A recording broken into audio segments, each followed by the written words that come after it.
नमस्कार, स्वागत है आपका। मैं आपके साथ सतेश नैन मोर। आप देखना शुरू कर चुके हैं सतेश नैन अनफिल्टर्ड।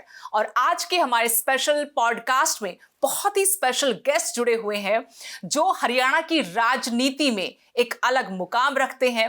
भारतीय जनता पार्टी के सबसे मजबूत चेहरों में से एक हैं। संगठन के साथ साथ सरकार का भी लंबा अनुभव उनका है और आज वो राज्यसभा में सांसद के तौर पर अपनी भूमिका निभा रहे हैं।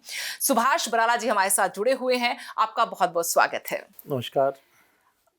कई तरह की बातें होंगी आपके साथ इस पूरे लंबे पॉडकास्ट में, लेकिन सबसे पहले मैं जानना चाहती हूँ कि आपकी जो राजनीति अभी तक हमने देखी है, उस राजनीति को आज अगर हम देखें हरियाणा के संदर्भ में, तो अपने आप को कहाँ खड़ा पाते हैं आप? देखिए, बड़ा कठिन सवाल आपने सुदेश जी पूछा है कि मैं अपने आप को कहाँ खड़ा पाता हूँ।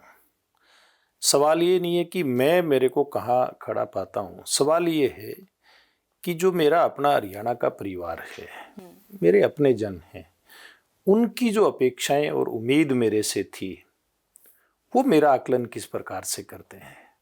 असली मूल्यांकन तो तभी होगा, वरना तो अगर सामान्यतः हम देखें जी। कोई भी व्यक्ति अपने आप को कमतर नहीं कह सकता। हाँ।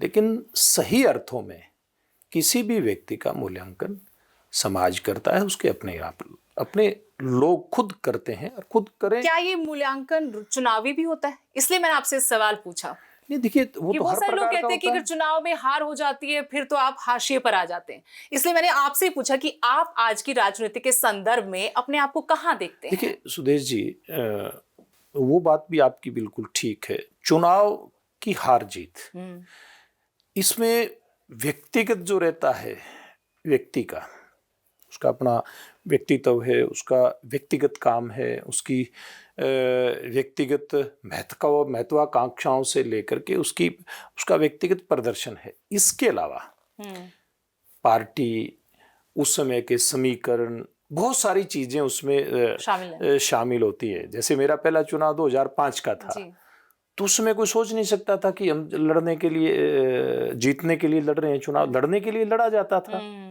तो इसलिए वो एक अलग प्रकार का मूल्यांकन हो सकता है। लेकिन सही अर्थों में लोग इस बात को का मूल्यांकन करें कि वो व्यक्ति, वो समाज के नाते, एक राजनीतिक कार्यकर्ता के नाते और एक चुने प्रतिनिधि के नाते उसकी उपलब्धियां क्या है, उसने समाज के लिए क्या किया, उसने अपने लोगों के लिए, प्रदेश के लिए क्या किया।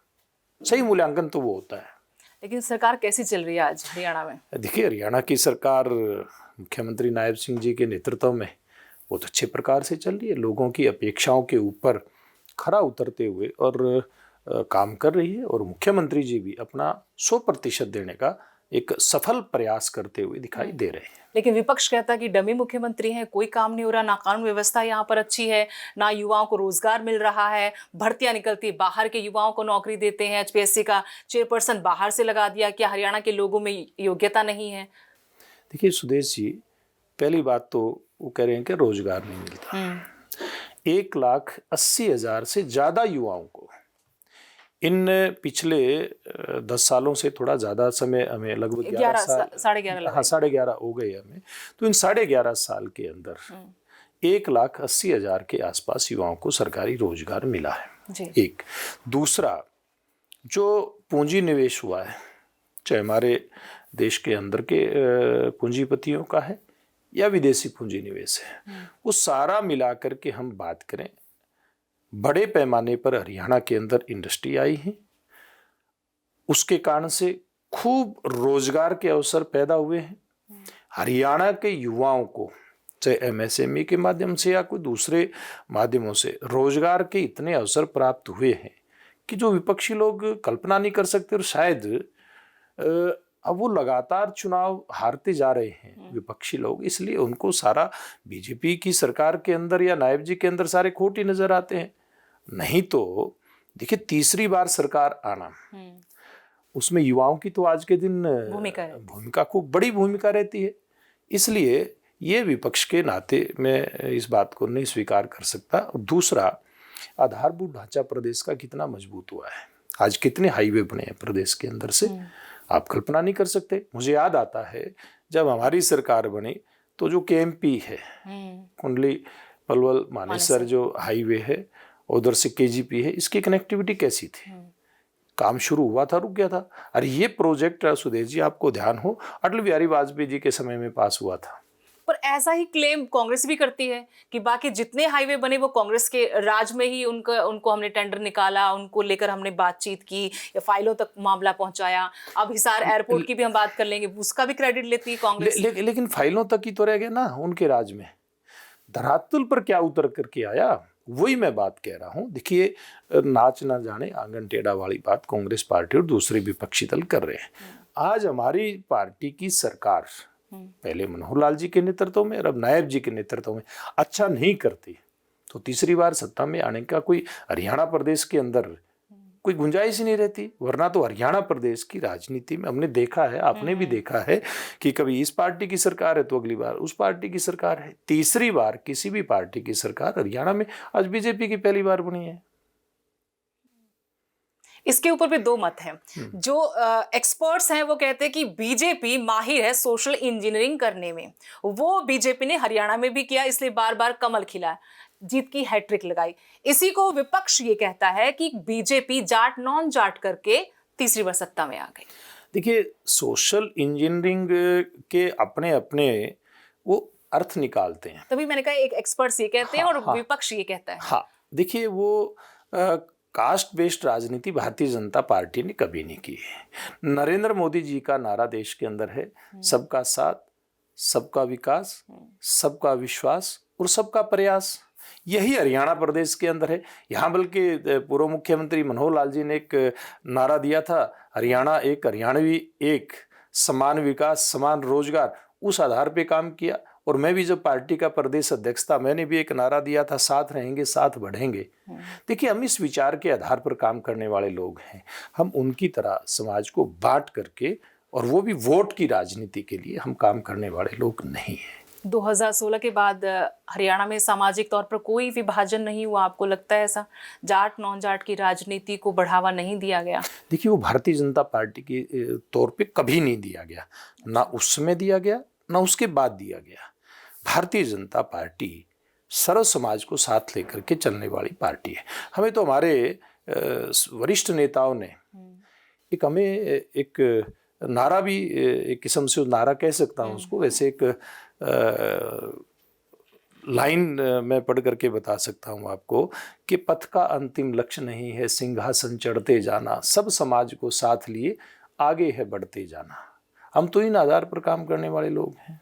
लेकिन अब जब हम जात पात की बात कर ही रहे हैं, हाल ही में यूजीसी को लेकर, यूजीसी का जो इक्विटी कमेटी का जो नया रूल था उसको लेकर बहुत बवाल हुआ। सवर्णों को कहा कि उनके अधिकारों का सीधे तौर पर हनन है। मामला सुप्रीम कोर्ट पहुंच गया। सुप्रीम कोर्ट ने रोक लगा दी कि 2012 के ही नियम लागू रहेंगे। अब वहां पर भी सवाल खड़ा हुआ कि भाई आपने SC ST के साथ OBC को भी पहले पीड़ित घोषित कर दिया और जो बाकी स्वर्ण हैं 15% के आसपास, उनको आपने पहले से अपराधी बना दिया। गलत नहीं था, अनदेखी हुई, जल्दबाजी हुई? आपको क्या लगता है इसमें? देखिए, अभी मुझे लगता है कि माननीय सर्वोच्च न्यायालय ने इसके ऊपर रोक लगाई है, इसलिए इस विषय पे आज के दिन कोई टिप्पणी करना उचित नहीं रहेगा। पार्टी लेवल पे भी आपको नहीं लगता कि जल्दबाजी है या फिर कुछ? देखिए सुदेश जी, बहुत ही सामान्य सी बात है। अब माननीय उच्चतम न्यायालय ने इतना बड़ा फैसला दिया है, इसलिए आज के दिन उसके ऊपर मेरे लिए टिप्पणी करना ठीक नहीं है। मैंने इसलिए पूछा क्योंकि लोगों ने कहा कि शिक्षा को भी राजनीति के चश्मे से देखा जाने लगा है। हालात देखिए, अब सारी चीजें के ऊपर विराम लग गया है, किसी भी प्रकार से लगा है वो, इसलिए इसके ऊपर क्यों टिप्पणी करें हम? बीजेपी के लोगों की एक बात तो है, पार्टी लाइन से हटकर तो वो नहीं बोलते, लेकिन आजकल कुछ लोग बोल भी रहे हैं। देखिए, सबका अपना अपना तौर तरीका होता है काम करने का। नहीं, आपने पार्टी बहुत अच्छे से संभाली, पार्टी को मजबूत भी किया। उसके बाद आपने एक नया ओहदा संभाला हुआ कि आप राज्यसभा की चेयर पर हैं। अब आजकल हम एक नई परिपाटी बीजेपी में देख रहे हैं, जिसका मैं थोड़ी देर पहले जिक्र भी कर दिया। दक्षिण हरियाणा की राजनीति में खुलकर बड़े नेता आमने सामने हैं। पहले नाम नहीं लेते थे, अब नाम भी ले लेते हैं। पुराने किस्से भी उखाड़ लाते हैं कि देखिए भाई इतने दिन जेल रहकर आया था। गुटबाजी पहले सिर्फ लगता था कि अनिल विज को नाराजगी है, लेकिन अब दक्षिण हरियाणा की राजनीति में बहुत उबाल है। क्या वहां पर राव इंद्रजीत सिंह का विकल्प तलाशा जा रहा है? पीछे से खुली छूट है? क्या है वो? देखिए, ये बात आपकी ठीक है, इस प्रकार की बातें दिख रही हैं तो सवाल भी उठेंगे, लेकिन वो उनका व्यक्तिगत मामला है, पार्टी से कोई लेना देना नहीं। देखिए एक बात आप बहुत स्पष्ट सी एक बात है, बीच में पार्टी के बीच में और इस प्रकार की बातों के बीच में बहुत एक बारीक सा एक पर्दा है, आप उसको किसी भी एंगल से देख सकते हैं, लेकिन अगर आप सही तौर पे इन बातों की व्याख्या करेंगे तो जिनका भी आप नाम लिए बगैर चर्चा कर रहे हैं, वो भारतीय जनता पार्टी के ऊपर तो कोई उनमें से कोई टिप्पणी नहीं कर रहा ना, उनका व्यक्तिगत मामला है। वो कई बार कुछ बातें ऐसी निकल करके आती हैं, लेकिन फिर भी मैं इसलिए ज़्यादा इसके ऊपर नहीं कहूँगा कि हमारे पार्टी के अध्यक्ष ने इसके ऊपर टिप्पणी की है, इस प्रकार की जो बातें आएंगी उसके वो संज्ञान लेंगे। हाँ, वो तो कह रहे कि मामला सुलझा लिया, अब नहीं होगा आगे से, अब बस बात खत्म है। तो पार्टी में और सरकार में सब ठीक अब कर दिया गया है। देखिए पहले भी ठीक था, पार्टी सरकार में गड़बड़ कहाँ थी? ये व्यक्तिगत आरोप प्रत्यारोप तो व्यक्तिगत था वो, आप बताइए ना, कहाँ सरकार के ऊपर था, कहाँ पार्टी के ऊपर था? व्यक्तिगत था। फिर भी पार्टी प्रदेश अध्यक्ष ने इस पे टिप्पणी की है। अगर हम आपके और आपके ही एक किसी साथी की बात कर ले, साथी आप बता दीजिए कितने गहरे हैं कितने नहीं हैं। हम टोहाना की राजनीति में आते हैं, जब हम एक क्षेत्र की बात करते हैं, देवेंद्र बबली के साथ क्या ऐसी अनबन है जो सुलझाई नहीं सुलझी? केंद्रीय मंत्री मनोहर लाल ने बहुत कोशिशें कर ली कि दादा पोते के बीच में एक पुल का ऐसा मजबूत निर्माण हम कर देंगे कि सारे गिले शिकवे दूर हो जाएंगे। हाल फिलहाल फिर पोता अब कुछ और बोल रहा है। देखिए मेरी तरफ से तो कभी ऐसी बात हुई नहीं। जो व्यक्ति बात करता है जवाब तो उसी को देना पड़ेगा ना। मेरी तरफ से कभी कोई बात सुनी आपने?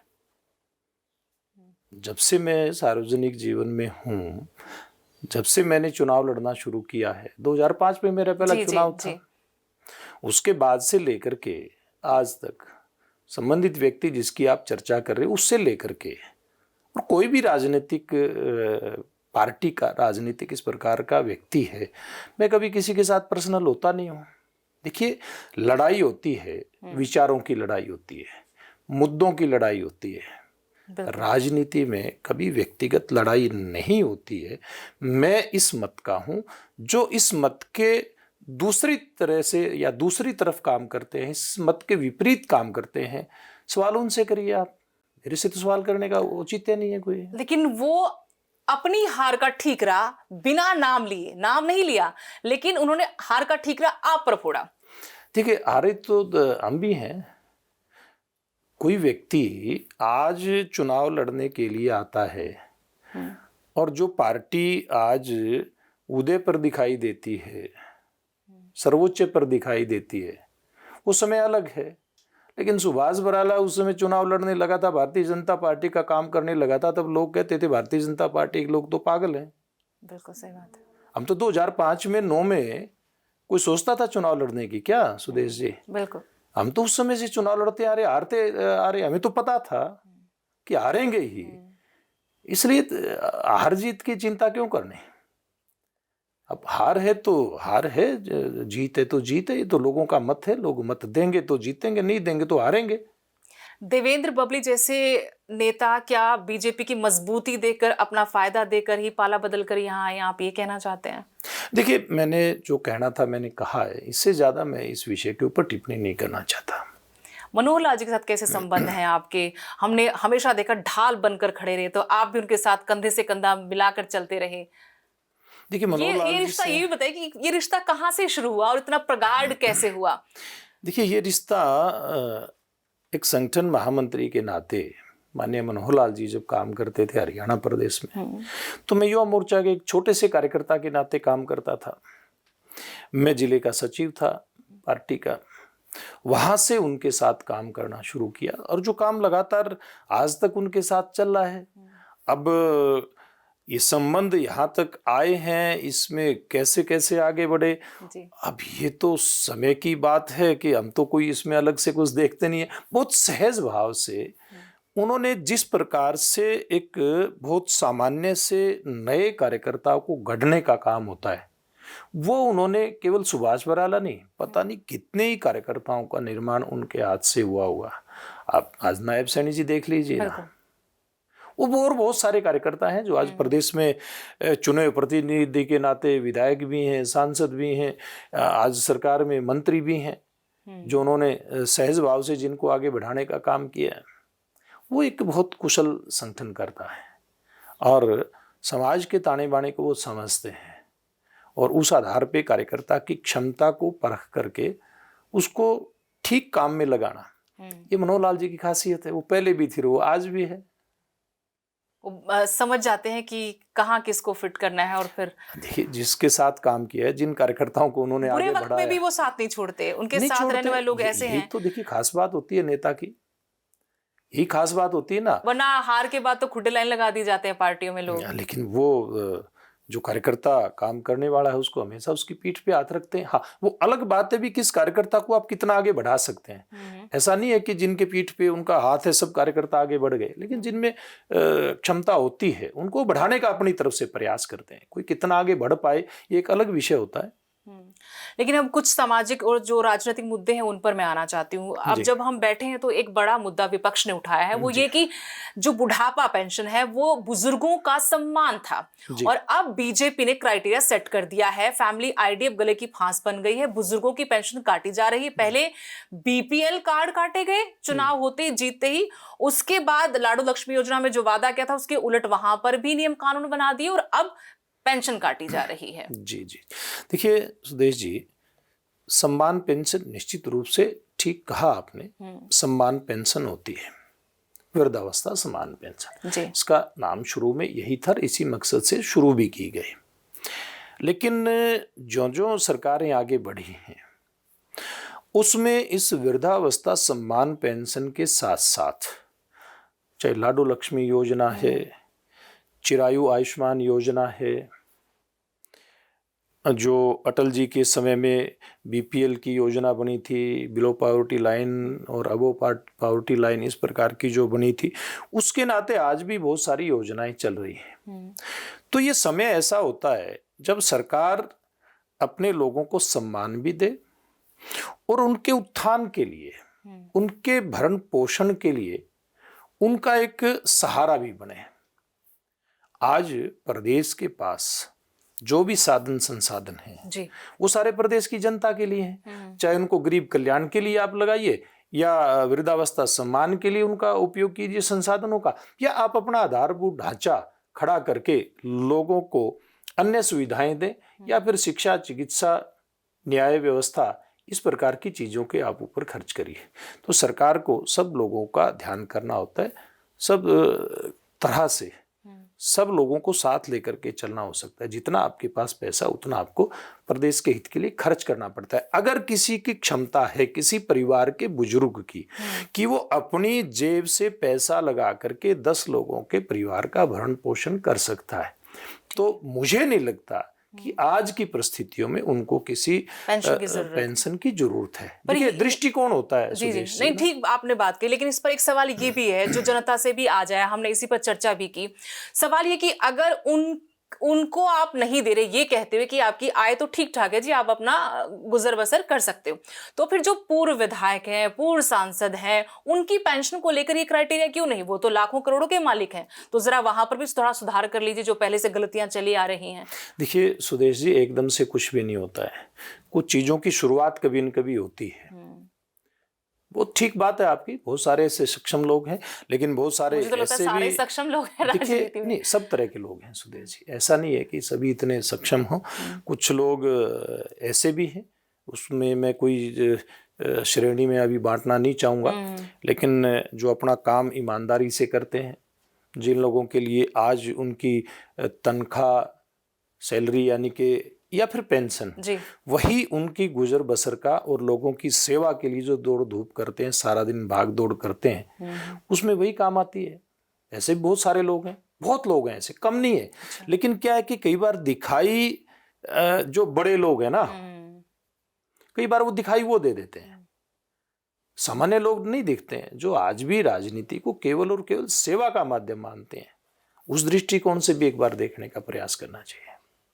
इसके अलावा कानून व्यवस्था को लेकर बहुत सारे आरोप लगाए जाते हैं विपक्ष की तरफ से कि जी। बहुत बुरा हाल है, अपराध का रिकॉर्ड बना दिया है बीजेपी सरकार ने। देखिए, वैसे तो रिकॉर्ड की बात करें तो पूर्व के रिकॉर्ड खंगाल लें, आज के रिकॉर्ड खंगाल लें, उसका तुलनात्मक अध्ययन कर लें, एक अलग विषय हो सकता है। लेकिन मेरा मानना दूसरी तरह का है कि आपकी नीयत कैसी है, मुख्यमंत्री की नीयत कैसी है अपराध और अपराधी तत्वों के लिए। अपराधी कैसे बनता है, अपराध क्यों होता है, इसके बहुत सारे कारण हैं, बिल्कुल उस गहराई में जाने की जरूरत नहीं है। लेकिन आपके मुखिया की नीयत कैसी है? देखिए, पहले अपराधियों को संरक्षण मिलता था कि नहीं मिलता था, आप समझ सकते हैं इस बात को। अब शायद ऑन कैमरा आप इस बात के लिए हाँ करें ना करें, ये नहीं, तो आप बता दीजिए हाँ, कौन से नहीं, राज्य था में ना, मिलता था? पूर्व की सरकारों में मिलता था, सभी अपराधियों को सरकारों में मिलता रहा, ये तो स्पष्ट लेकिन बात है। भूपेंद्र सिंह हुड्डा कहते हैं कि जब मैं मुख्यमंत्री बना, मैंने आते ही इतने इनकाउंटर किए कि सारे अपराधी या तो अपराध छोड़ के घर बैठ गए या फिर प्रदेश छोड़ दिया। देखिए, एक बार दिखाई दिया था ऐसा, लेकिन फिर क्या मजबूरी बनी आपकी, जब आपने अपराधियों को संरक्षण दिया। अब जब भारतीय जनता पार्टी की सरकार आई, जिस आंदोलन की आपने शुरू के सवाल में बात की मेरे से, 2016 के जाट आंदोलन, आरक्षण आंदोलन की, तब इनके एक पुराने सहयोगी, जो आप भी इनके सहयोगी हैं, क्या कहा था? अरे तुमसे तो कीड़ी भी नहीं मरी। क्या था वो गलत लोगों को प्रोत्साहित करना, जो समाज के अंदर आग लगा रहे थे उनको उकसाना, ये नहीं तो और क्या था। आज वो व्यक्ति इस प्रकार से साधु संत की भूमिका में आने का प्रयास करते हैं, ये तो प्रदेश की जनता है, ये सारा जानती है। हमारे मुख्यमंत्री ने अपराधियों के ऊपर कैसे नकेल कसी जाए, पहले दिन से, चाहे पूर्व मुख्यमंत्री मनोहर लाल जी की बात करें या वर्तमान नायब जी की बात करें, दोनों ने यही प्रयास किया है। और मैं कहता हूं, जब राजनीतिक संरक्षण प्राप्त नहीं होता ऐसे गुंडा एलिमेंट को, तो निश्चित रूप से अपराध के ऊपर लगाम लगती है और खूब लगी भी है। जेजेपी नेता डॉक्टर अजय चौटाला ने भी एक स्टेटमेंट दी थी, किस तरीके से जो युवा हैं उनको आना चाहिए और वही कुछ बड़ा बदलाव करेंगे, राजनीतिक तौर पर करेंगे। आपने उस पर कड़ी टिप्पणी की थी, आपने नाराजगी जताई थी, तब उन्होंने कहा कि हमारा मतलब गलत लिया गया। दिग्विजय चौटाला ने भी मेरे साथ पॉडकास्ट में ये बात कही थी कि क्या इंदिरा गांधी के खिलाफ, कांग्रेस के खिलाफ मूवमेंट नहीं हुआ था? उस वक्त भी जो नेता गए थे, आज बीजेपी उनको सम्मानित करती है, उनकी पेंशन देती है, वो तो ठीक था। लेकिन अगर आज सत्ता के खिलाफ कोई खड़ा होता तो आप उसे कहते हैं अराजकता फैला रहे हो आप। देखिए, सत्ता के खिलाफ खड़ा होना नहीं था। अजय चौटाला का बयान आप देखिए ना, उन्होंने युवाओं को भड़काने के लिए बयान दिया था। लेकिन युवा आज के दिन सब जो राजनीतिक पार्टियां हैं या वर्तमान सरकार और पूर्व सरकारें हैं, उनके कामकाज का, उनके कार्यकाल के कामकाज का तुलनात्मक अध्ययन करता है। इनको ये बात ध्यान में होनी चाहिए इस परिवार को कि आज का युवा इस बात को समझ गया है कि वो लोग, पुराने लोग, युवाओं का इस्तेमाल अपनी राजनीतिक रोटियां सेकने के लिए करते थे। हमारी सरकार की राजनीति समाज नीति के आधार पर काम करती है और हमारी सरकार बेरोजगार नौजवानों को पूर्व की भांति तेरा मेरा करके या पैसे के आधार पर नौकरी प्राप्त करने के लिए प्रोत्साहित नहीं करती। हमारी सरकार ने मेरिट के आधार पर रोजगार देने का काम किया। इसलिए आप देखिए ना, आप अपने गांव से लेकर के और हरियाणा के किसी भी गांव में देखिए, आज युवा ये देखता है कि मेरे गांव के अंदर लाइब्रेरी है नहीं है। सरपंच से लेकर के ऊपर तक जितने भी चुने हुए प्रतिनिधि हैं, उनका मकसद ये रहता है कि अच्छी गांव के अंदर लाइब्रेरी हो, अच्छी उसके अंदर पुस्तकें हों, अच्छा कोई न कोई उसके अंदर गाइड हो।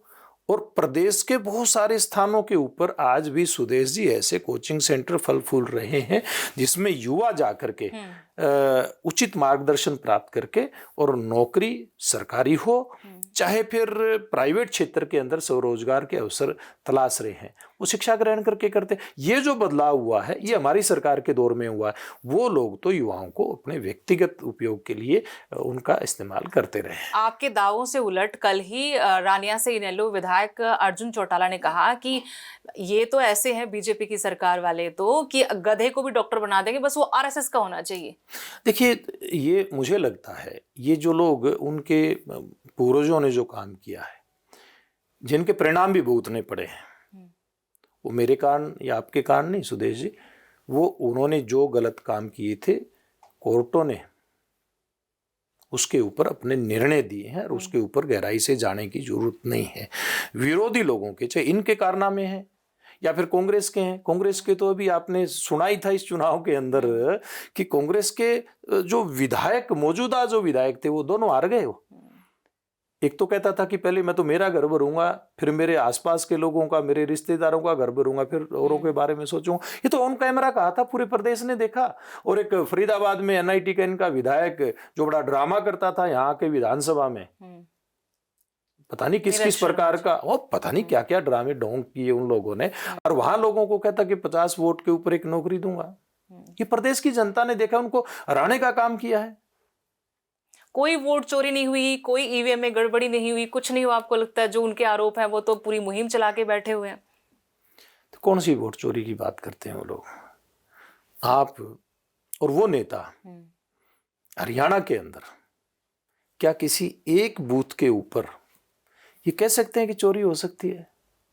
यहाँ तो सुदेश जी इतना पारदर्शी सिस्टम है सारा का सारा, और मैं समझता हूं कि वर्तमान में वोट चोरी की बात कोई सोच नहीं सकता। हाँ, पूर्व में जो सिस्टम होते थे कभी, उसमें पता नहीं, आज मैं एक पूर्व मंत्री, उनका बयान में प्रोफेसर संपत सिंह का सुन रहा था, वो बता रही थी कि कैसे राजस्थान के लोगों की वोटें हरियाणा प्रदेश में बढ़ती थी। भजनलाल जी के दौर में, पता नहीं किसके दौर में, अब वो दौर जा लिया, लेकिन मैं बात उस दौर की बता रहा हूँ। ऐसा हाल होता था, लोग जो बैलेट बॉक्स होता था, जिस डिब्बे के अंदर वोट डलती थी, वो उठा करके दौड़ जाते थे, बूथ कैप्चरिंग होती थी। महम के अंदर क्या हुआ था? प्रदेश में अब चुनाव हो रहा है, क्या कहीं इस प्रकार की कोई घटना आती है क्या? रीपोलिंग की बात दिखाई देती है? अभी मैं भी बिहार के चुनाव में जाकर के आया सुदेशी, जिस दिन पोलिंग हुई उस दिन शाम को, पहले पुराने दौर में ये खबरें आती थी शाम को, और दिन में भी चल पड़ती थी कि यहाँ बूथ की लूट हुई है, यहाँ पर बूथ कैप्चर हुआ है। इस बार तो बिहार के चुनाव में एक भी बूथ पर मैंने रीपोल नहीं, वो कहते पूरा बिहार ही कैप्चर कर लिया है। देखिए ये बात तो कहेंगे ना। मैं आपसे वो एक राज जानना और समझना चाहती हूँ। जो बाकी आरोप तो है, लेकिन एक और बात है बीजेपी में कि वो माइक्रो मैनेजमेंट करती है हर चुनाव में। बिहार तो बहुत ही बड़ा राज्य उनके लिए था।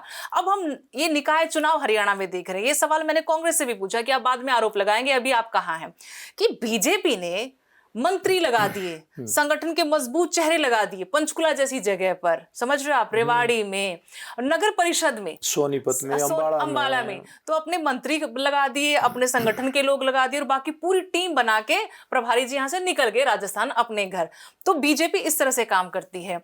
आपसे लेकिन मैं और पहलू से जानना चाहती हूँ कि हमने यहाँ देखा बिहार में इलेक्शन है, पूरा हरियाणा यहाँ से वहां बैठा हुआ है, पूरा संगठन वहां बैठा हुआ है। एक और आरोप आ जाएगा साथ में कि यहाँ से ट्रेन भर भर के भी गई है, फ्री में टिकट दे दे के भेजा। लेकिन मैं आपसे वो वाला पहलू भी समझना चाहती हूँ कि वो मैनेजमेंट कैसे करती है बीजेपी, क्योंकि आपने संगठन चलाया, अपने पार्टी को मजबूत किया है। देखिए सुदेश जी, ये तो आखिरी का परिणाम दिखाई दे रहा है।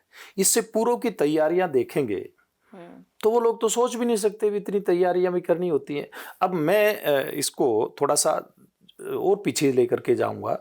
जो चुनाव होता है, जिसको चुनाव आयोग करवाता है, आप लोग तो पंचायत चुनाव, मैं वही कह रहा हूँ ना, मैं चुनाव आयोग के द्वारा चुनाव करवाने से अलग एक बात करूंगा कि भारतीय जनता पार्टी के संगठन का जब निर्माण होता है, हम बूथ के ऊपर जो मेंबरशिप करते हैं, उस मेंबरशिप में से हम अपने बूथ का चुनाव करवाते हैं, बूथ की कमेटी का हम चुनाव करवाते हैं, फिर मंडल की कमेटी का गठन होता है, चुनाव होता है, फिर जिला और फिर प्रदेश और फिर राष्ट्र का होता है। एक और बात मैं इसमें जोड़ना चाहूंगा, बताना चाहूंगा आपको मैं, कि हम चुनावी प्रक्रिया जो चुनाव आयोग तय करता है, जिसमें वोट बनाना है, कहीं नाम में संशोधन करना है, कहीं स्थान चेंज करना है, उस सारी उसकी प्रोसेस को पूरा करने के लिए चुनाव आयोग राजनीतिक दलों को आमंत्रित करता है कि एक BLA 1 दीजिए आप विधानसभा के लिए, ठीक है, एक BLA 2 दीजिए आप बूथ के लिए।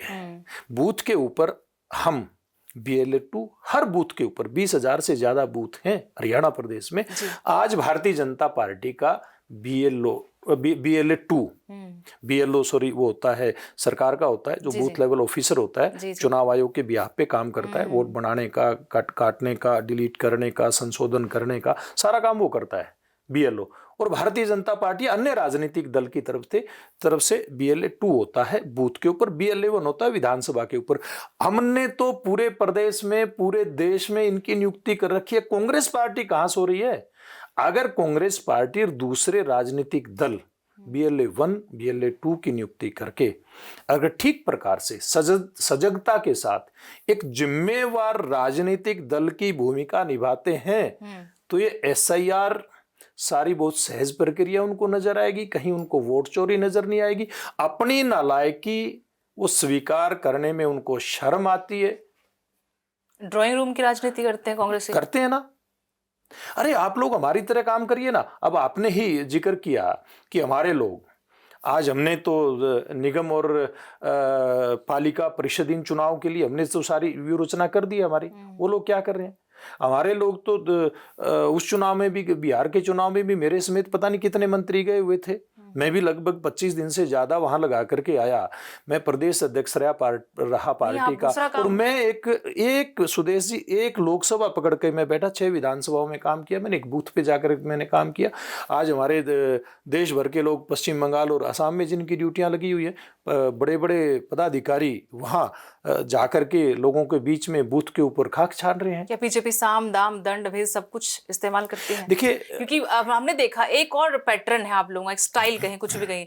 मुख्यमंत्री जी भी अपने आप को बिहारी कहने लगे जब बिहार में चुनाव थे कि मैं तो बिहारी हूँ। इसको लेकर विपक्ष ने सवाल उठाया कि भाई आप बिहार के हैं कि हरियाणा के? चुना तो आपको हरियाणा के लोगों ने, आप वहां जाकर कह रहे कि मैं बिहारी हूँ। देखिए, कई बार कोई संदर्भ आता है सुदेश जी, उसमें बात कही जाती है, और चाहे भारत के किसी भी कोने का कोई नागरिक है, वो भारतीय है, वो भारतीय है, सारे भारतीय हैं। आज बिहार के लोग यहाँ भी काम करते हैं और हमारे लोग बिहार में जाकर के भी काम करते हैं। सब लोग काम करते हैं एक दूसरे स्थान पे। हम जाते हैं पूरे देश के कोने कोने में पार्टी के काम से, या अब सांसद हैं उसके नाते पार्लियामेंट्री कमेटियों में जाते हैं, तो हमारे प्रदेश का हरियाणवी यानी कि प्रदेश के हर कोने में हमें मिल जाएगा। तो ये तो हमारे देश की खूबसूरती है और ये खूबसूरती बनी रहेगी। हम अपने जहां भी जाते हैं, मजबूत होती जा रही है आपकी। वो तो देखिए, हम तो लोगों से कनेक्ट करते हैं, लोगों से जुड़ाव रखते हैं, लोगों की सेवा के भाव से हम लोग उनके बीच में रहते हैं। अब पार्टी तो मजबूत होगी नहीं होगी क्या? लेकिन जब खर्ची पर्ची की बात चली तो मुझे एक और सवाल आया कि कच्ची पर्ची का भी आजकल बहुत जोर शोर से मामला उठा हुआ है। उठा है आपने, मुझको याद है, चल इसके साथ मैं कुछ और जोड़ देती हूँ, आपका और ओम प्रकाश धनखड़ जी का एक फोटो अर्धनग्न होके प्रोटेस्ट का हमने बहुत बार चिपकाया, अभी भी चिपका देते हैं हम जहां हमारा दिल करता है जब ये मुद्दा उठता है कि भाई स्वामीनाथन आयोग की रिपोर्ट लागू होनी चाहिए, किसानों की आमदनी दोगुनी होनी चाहिए। आज आप सत्ता में हैं लगातार तीसरी बार, ऊपर भी आपकी सरकार है, वो जो प्रोटेस्ट हुआ वो मांग तो आज भी पूरी नहीं। क्या आज आपको लगता है किसानों की आमदनी दोगुनी हो गई है? देखिए सुदेश जी, कागज और पेन लेकर के बैठिए, आप बैठे, मैं बैठूं, 2-4 हमारे किसान कार्यकर्ता कोई भी हो सकते हैं, वो बैठ जाएंगे। तो वो जिस प्रदर्शन की आप बात कर रहे हैं, हमने किसानों की फसल के लिए जो रेट की बात की थी, जिस फार्मूले की हमने बात की थी, वो था लागत के अंदर 50% लाभ जोड़ करके किसान को लाभकारी मूल्य मिलना चाहिए।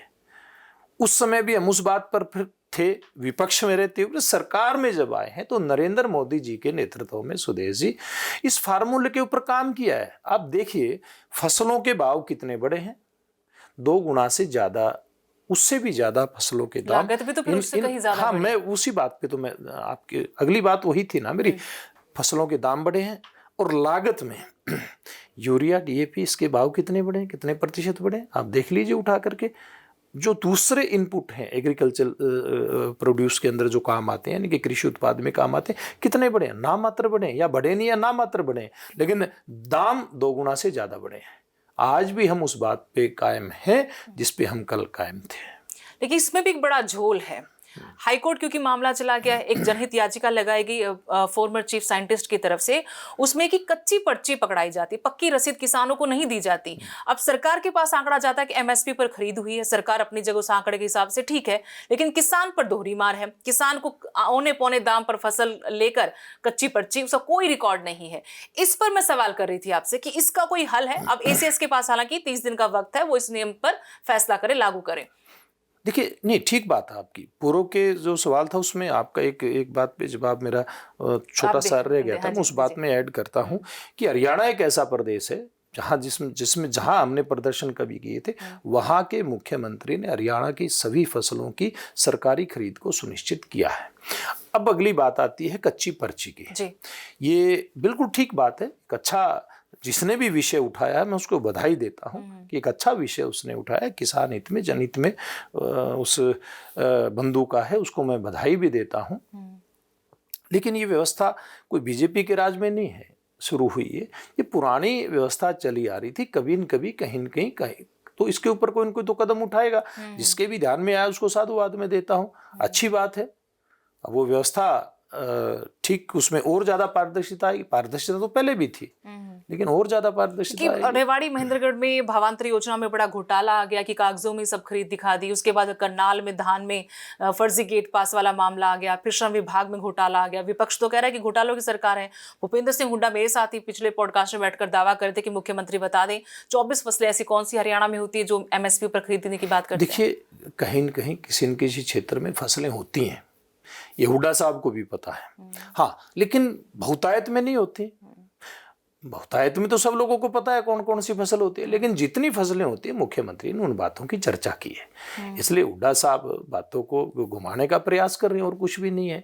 हाँ, जहाँ तक फसलों की बात है तो मैं समझता हूँ, और आपने जो घोटाले की बात की है उसमें चाहे भावांतर भरपाई की बात है या अन्य कहीं है, देखिए इस प्रकार का काम, कोई भी गलत काम कोई भी कर सकता है, लेकिन सरकार उसके ऊपर सख्त हो, सरकार उसकी गहराई में जा करके उसकी जांच करके ऐसे लोगों के ऊपर लगाम लगे, उनको सजा मिले और भविष्य में उनको ऐसा सबक मिले कि दोबारा से गलत काम ना करे। इस बात के प्रयास होने चाहिए, और नायब जी यही प्रयास करते हुए केवल दिखाई नहीं दे रहे, उसके परिणाम दे रहे हैं। आपको बड़े बड़े टास्क सौंपे गए, चाहे जब मुख्यमंत्री मनोहर लाल जी थे या फिर अभी, और प्रधानमंत्री नरेंद्र मोदी के साथ भी आपकी काफी करीबी है। हमने अभी देखा था एक प्रोग्राम में, तब भी आपसे सीधे जुड़े थे। सांसद जो खेल प्रोग्राम आप लोगों ने चलाया था, तो वो आपकी घनिष्ठता उनके साथ दिखती है, काफी प्रगाढ़ है।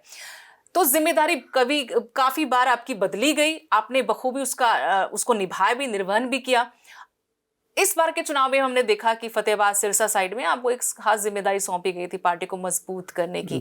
अब नई जिम्मेदारी क्या है आपके ऊपर? कुछ टास्क स्पेशल मिला हुआ है आपको प्रदेश की राजनीति को लेकर? क्योंकि ये भी जानने को मिलता है कि मनोहर लाल जी अपने सिपाहियों को हमेशा काम में लगा कर रखते हैं, वो बाद में पता लगता है कि किस काम में वो लगे हुए थे। नहीं, वो ठीक है, हम कोई न कोई काम तो पार्टी करवाती रहती है। जैसे अभी माननीय प्रधानमंत्री जी ने हम सब सांसदों को, क्योंकि मैं तो राज्यसभा में अभी 24 में ही गया था और बाकी लोग भी 24 में लोकसभा में चुन करके आए हैं, इस नई टीम के लोग। तो पिछले 3 साल से पुरानी टीम जो थी लोकसभा में, उसके समय से शुरू हुआ था सांसद खेल महोत्सव। इस बार भी हमें दिया था, तो मेरा सौभाग्य है कि मेरे रेज़्यूमे भी लगा। सिरसा में कोई और तो करवा नहीं रहा था। नहीं, कुछ और भी किया सिरसा में आपने? सिरसा में मैंने तो पिछले चुनाव में खेल भी किया आपने वहां पर? नहीं, खेल वेल तो खैर कुछ नहीं किया। हम तो रिजल्ट तो कुछ ऐसा ही बताते कि वहां पर बहुत कुछ हुआ। सुदेश जी, ऐसा कुछ नहीं था। हाँ, अभी जो सांसद खेल महोत्सव की बात थी, आपने कहा कि उनको काम दे करके रखते हैं, तो मोदी जी ने हमें काम दिया था। सब सांसदों को कहा था कि सांसद खेल महोत्सव करवाइए। और मेरी एक आदत है, क्योंकि हमने तो संगठन के रूप में नरेंद्र मोदी जी जैसे कुशल संगठनकर्ता के साथ काम किया, मनोहर लाल जी जैसे कुशल संगठनकर्ता के साथ काम किया, तो उनसे हमने बहुत कुछ सीखा है। तो जिस दिन प्रधानमंत्री जी ने हमें खेल महोत्सव की जिम्मेवारी दी थी, मैं तो उसी दिन से लग गया था। खेल मंत्रालय के माध्यम से सारा एक फॉर्मेट बन करके आया था, कैसे कैसे आपने खेल कराने। तो 29 अगस्त से रजिस्ट्रेशन शुरू हुआ था। 45,000 से ज़्यादा युवाओं ने उसमें ऑनलाइन रजिस्ट्रेशन किया, कुछ ऑफलाइन हुआ। तो ज़्यादातर बच्चे खेले, गांव की टीमें, वार्डों की टीमें आकर के ब्लॉक पे खेली, फिर वो टीमें आकर के विधानसभा पे खेली, और फिर लोकसभा पे खेली। प्रधानमंत्री जी 25 तारीख को समापन समारोह को संबोधित करते हैं पूरे देश में, और मुझे गर्व की बात है कि हमारे ही एक बॉक्सर नीरज से वो बात करते पूरे देश में। स्वदेशी 4 जगह मोदी जी ने बात की थी, और हरियाणा में बात करना उनकी प्राथमिकता में था, क्योंकि खेल मंत्री जी से ये भी अनौपचारिक बात प्राथमिकता में था कि सुभाष बराला जी ही होने देखिए चाहिए। ये तो वो तो जाने, मैंने रिश्ता तो है आपका उनके साथ लेकिन प्रगाढ़। हरियाणा उनकी प्राथमिकता में था, क्योंकि हरियाणा का जैसे हर 10वां फौजी जवान सेना के अंदर हरियाणा का है, वैसे ही खिलाड़ियों की अगर बात करते हैं हम, तो मेडलों की स्थिति भी और खिलाड़ियों की संख्या की स्थिति भी ऐसी है देश भर के अंदर, हमारे हरियाणा बहुत आगे, इसलिए हरियाणा मोदी जी की प्राथमिकता में है। और जब हरियाणा प्राथमिकता में है माफ तो कीजिएगा, मैं यहाँ पर रोक रही हूँ। विपक्ष कहता है कि जब इतने सारे मेडल हरियाणा से आते हैं, कॉमनवेल्थ तो गुजरात में हो रहे हैं। देखिए, हम संघीय ढांचे का सम्मान करना सीखें। विपक्ष के लोग शायद इस बात को भूल जाते हैं कि लोकतांत्रिक व्यवस्था में हम रहते हैं। आज हरियाणा इतना आगे है, एनसीआर में बड़ा क्षेत्र हमारा आता है, उसके नाते हम बहुत सारी सुविधाएं प्राप्त करते हैं और हमारे खिलाड़ी तो बहुत आगे हैं। अगर गुजरात में कॉमनवेल्थ करा करके वहाँ मौका दे करके अगर वहाँ भी और अच्छी प्रतिभाएं उभर सकती हैं तो उसमें बुरी बात कौन सी है? वो भी देश का हिस्सा है। हाँ, हरियाणा में भी हो, ये तो हमारी भी इच्छा है। भविष्य में भी हम तो इस बात की मांग करेंगे, विपक्ष का हम भी मांग करेंगे मोदी जी से, हरियाणा को भी कुछ दे दो। बिल्कुल कीजिएगा मांग, नहीं करेंगे ना, क्यों नहीं करेंगे? होती मुझे लगता है। लेकिन गुजरात में हो रहा है तो उसके लिए इतनी तकलीफ इन लोगों को नहीं होनी चाहिए। मैंने टास्क वाली बात आपसे इसलिए पूछी थी कि जब धन्ना भगत की जयंती की जिम्मेवारी आपको सौंपी गई, तब हम लोगों ने ऐसा विश्लेषण किया कि कोई ऐसा मजबूत और जिस पर रिलाय कर सके पार्टी चेहरा चाहिए था हरियाणा से पार्टी को, जो एक खाई दिख रही थी जाट नॉन जाट वाली। सरकार के साथ जाट का और कॉम्बिनेशन कुछ बात बन नहीं रही थी। बहुत सारे किसान आंदोलन हो, पहलवानों का मसला हो, अग्निवीर हो, तो कुल मिलाकर इसी बिरादरी का हमने गुस्सा देखा सरकार के प्रति। तो आप आए सामने, धन्ना भगत की जयंती की जिम्मेवारी आपको सौंपी गई, तो क्या इस वाकई में यही कोशिश थी कि जो खाई थोड़ी सी थी जाट समुदाय में और बीजेपी में, जो दूरियां आ गई, जो मतभेद थे, कि उनको दूर किया जाए, एक चेहरे को आगे कर दिया जाए? देखिए सुदेश जी, आप इसको किसी भी हिसाब से आप इसको ले सकते, कोई भी अर्थ निकाल सकते, लेकिन जहां तक मेरी पार्टी और मेरी सरकार की बात है, आप देखिए उस समय मुख्यमंत्री मनोहर लाल जी थे। उन्हीं के कार्यकाल में जब मैं प्रदेश का अध्यक्ष था, शुरुआती दौर में ये तय हुआ था, समाज जितने भी अलग अलग वर्गों के आधार पर अपने संत महात्मा महान पुरुषों को मानता है, ऐसे सब महान पुरुषों की जयंतियां सरकारी स्तर पे मनाई जाए। और ये धन्ना भगत जी की जयंती मनाना भी उसी कड़ी में आता है। आपने देखा है कि यहाँ पे तो विश्वकर्मा जी की भी जयंती मनाई जाती है, परशुराम जी की भी जयंती मनाई जाती है, महर्षि वाल्मीकि जी की जयंती, रविदास जी की जयंती, कबीर साहब जी की भी जयंती।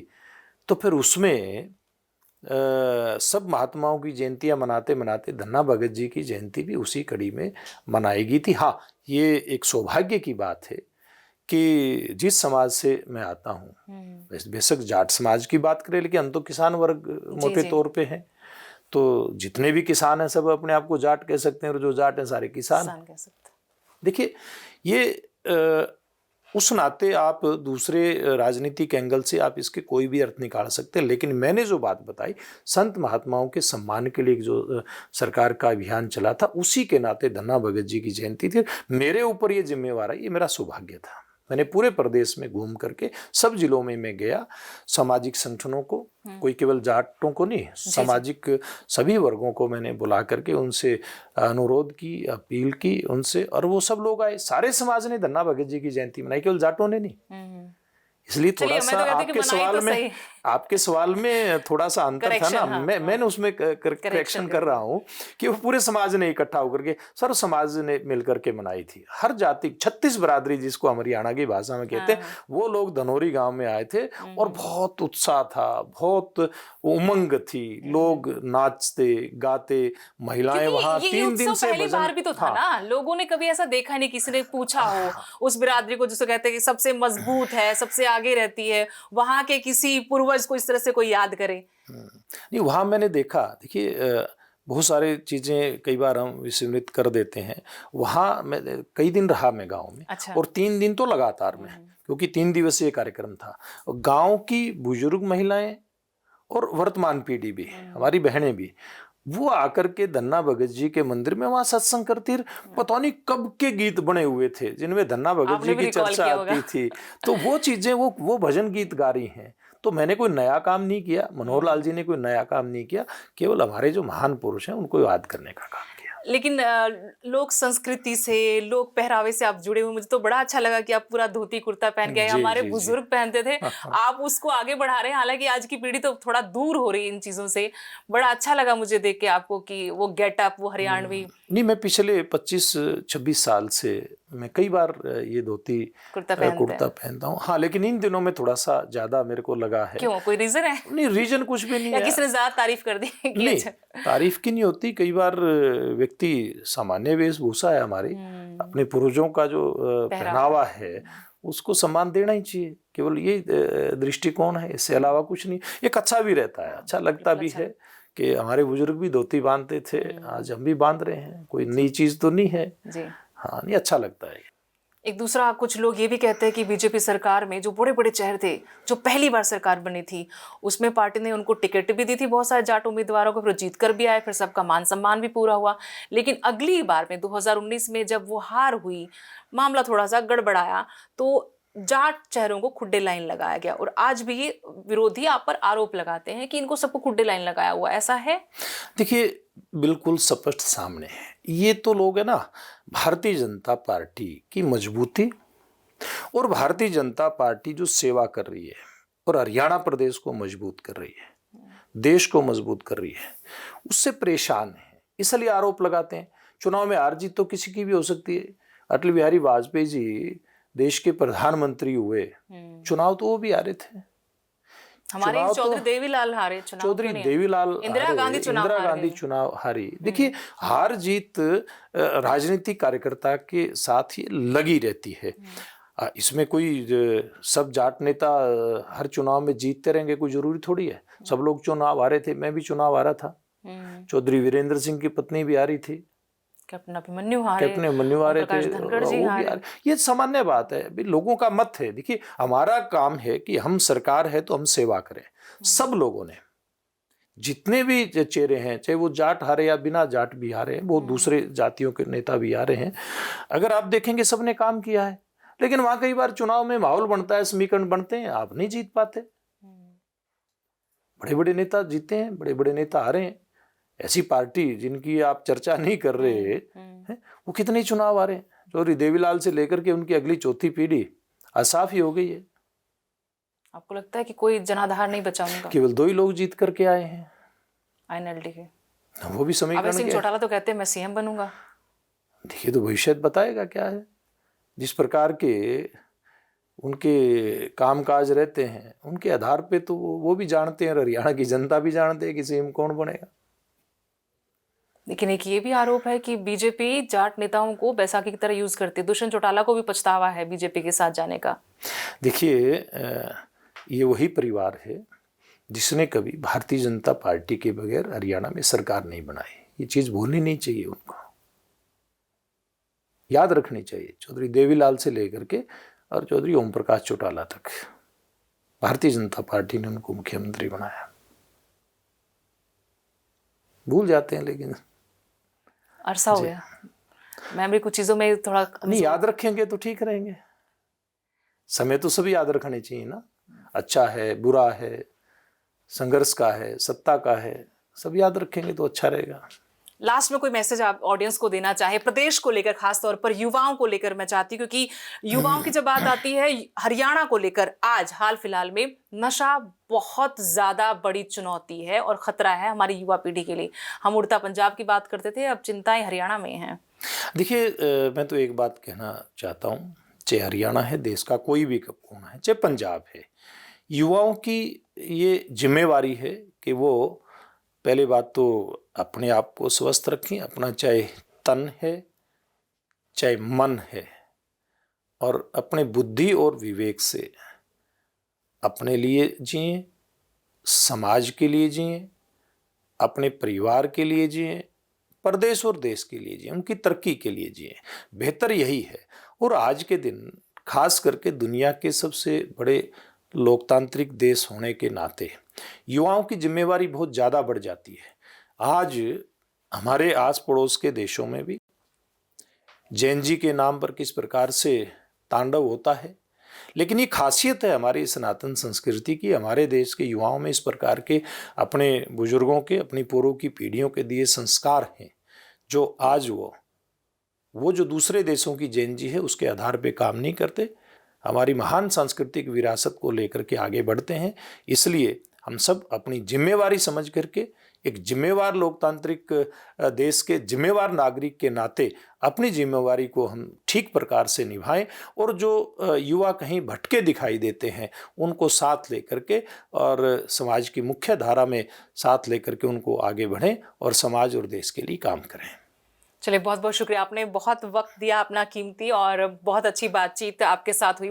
बहुत सारी शुभकामनाएं आपके राजनीतिक भविष्य के लिए, निजी जीवन के लिए, आपकी अच्छी सेहत के लिए, और आप ऐसे ही पार्टी के संगठन के सारे काम, जो जिम्मेदारी आपको जैसे भगवान राम हनुमान जी को देते थे, ऐसे संगठन से जो भी जिम्मेदारी मिले, सरकार से जो जिम्मेदारी मिले, उसको बखूबी निभाते रहे। बहुत बहुत शुक्रिया। धन्यवाद सुदेश जी, बहुत धन्यवाद। आपको भी शुभकामनाएं, आपके दर्शकों को भी राम राम।